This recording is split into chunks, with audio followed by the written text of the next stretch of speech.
앞서 보신 것처럼 나토 정상회의가 마무리됐고 러시아의 전쟁, 미중 갈등 같은 국제적 이슈 속에 조금은 특별하게 기록될 이번 회의 평가를 좀 해보겠습니다. 조현진 KBS 해설위원 나와 있습니다.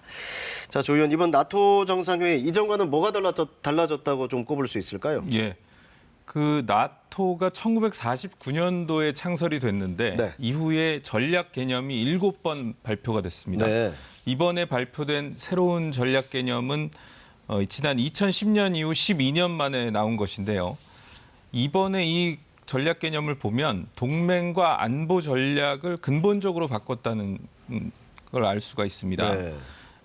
이전까지 나토 안보 정책은 주로 테러 방지에 초점이 맞춰져 있었는데 네. 이번에 이 전략 개념에서는 러시아와 중국의 위협이 가장 중요한 키워드입니다. 특히 러시아에 대해서는 지난 전략 개념에서는 전략적 파트너라고 평가를 했는데 네. 이번에는 가장 심각하고 직접적인 위협이라고 표현했습니다. 네. 사실상 냉전 때처럼 적대 관계가 됐다고 선언했다고 볼 수 있습니다. 파트너라고 했다가 이제 위협이라고 이제 규정이 이제 거의 많이 바뀐 상황인데 네. 앞서 저희가 보도로 전해드리긴 했지만 중국도 이제 직접적으로 언급이 됐단 말입니다. 예.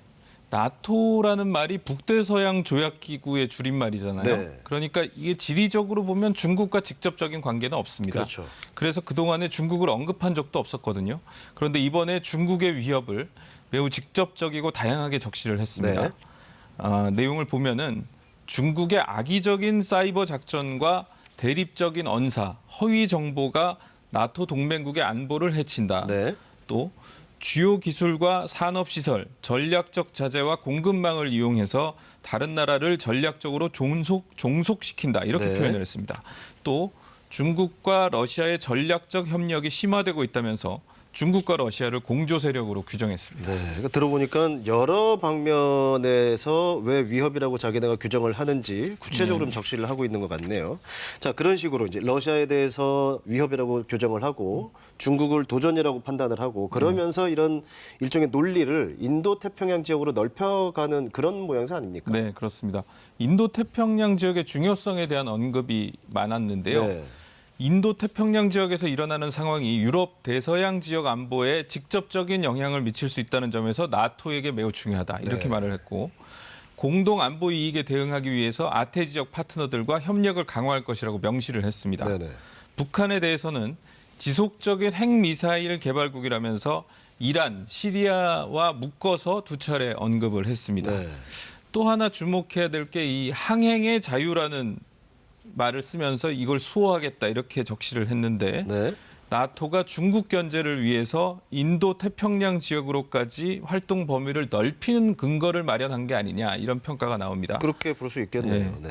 그래서 해외 언론들은 나토의 입장이 이렇게 완전히 바뀐 거에 대해서 역시 미국의 영향력이 작용한 것 아니냐 이렇게 지금 분석들을 내놓고 있습니다. 네. 그러니까 조 의원이 이 자리에서 수차례 언급을 해주기도 했지만 이렇게 되면 이제 미국, 유럽 중심의 이제 서방 그리고 러시아, 중국 이렇게 좀 명확히 선이 그어지는 이른바 이제 신냉전이 공고화되는 분위기잖아요. 그렇다면 그 상황이라면은 그 양측 간에 결국 군사적 경쟁으로 이어질까 봐 이제 이런 우려가 커질 수밖에 없는 거잖아요. 네, 그렇습니다. 실제로 2006년도에 나토가 어떤 합의를 했냐면 그 동맹국들이 국방비를 GDP의 2%까지 높여라. 네. 이렇게 합의를 했는데 그 합의를 지킨 나라가 30개 회원국 중에 9개밖에 없었어요. 네. 미국, 영국 같은 나라들인데요.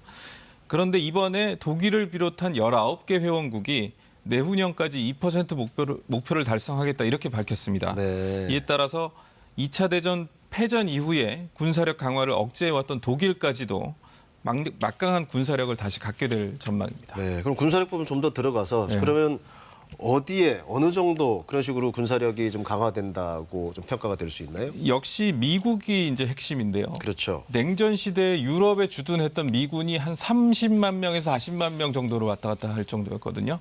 그러다가 그게 이제 탈냉전 시대에 8만 명까지 줄었다가 최근에 우크라이나 전쟁으로 인해서 다시 10만 명 정도로 늘었습니다. 네. 그런데 앞으로 상당한 규모로 이걸 다시 늘릴 그 계획인데요.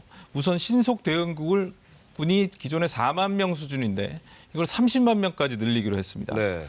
특히 그 폴란드라고 하면 이제 우크라이나와 또 리투아니아 이런 나라들과 국경을 맞대고 있는 나라인데 네. 여기에 미 육군 5군단 사령부를 설치하기로 했습니다. 그 미 육군 5군단이라는 그 부대가 미국의 유럽 작전을 관할하는 조직인데요. 이게 사령부는 미국 켄터키주에 있고 그동안에는 병력을 폴란드에 순환 배치하고 있었거든요. 네. 그런데 이번에 이제 사령부를 아예 폴란드에 두기로 한 건데 미국이 러시아 주변국에 부대를 상시 배치하기로 한 것은 이번이 처음입니다. 네. 이 밖에도 영국, 스페인, 독일, 이탈리아, 루마니아에서도 미국이 육해공군 전력을 강화하겠다고 밝혔습니다. 자, 그렇다면 이제 러시아, 중국 가만히 있지 않을 텐데 네. 러시아, 중국 반응 좀 짧게 좀 정리를 해볼까요? 예.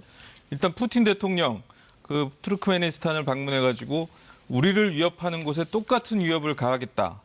나토 회원국 지도자들이 제국주의 야심을 드러내려 하고 있다 이렇게 비난을 했고요. 네. 중국 정부는 중국의 대외 정책을 음해하고 있다라면서 냉전 사고방식과 이데올로기적 편견이 충만하다라고 비판을 했습니다. 네.